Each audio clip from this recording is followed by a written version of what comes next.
Kulomfanekiso oqoshwe ngomakhalekhukhwini ikhansela le-IFP uLungisani Ndlovu uzwakala esola imeya yaseMsinga ngokubahlasela yena kanye nomlingane wakhe uSiyabonga Magubane.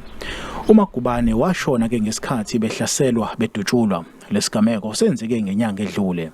I-IFP isimumisile ke uNdlovu kuyona yonke imisebenzi yeqembu yabe isimyalela ke nokuthi athathe ikhefu emsebenzini wakhe kumasipala.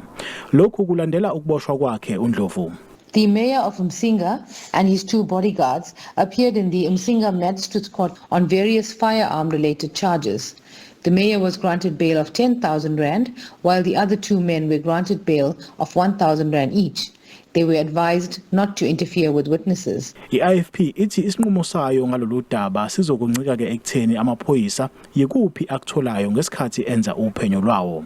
Abasolwa bazokuphinde bavele enkantolo ngenyanga ezayo. NginguSimphiwe Makhanya wezindaba ze-SABC.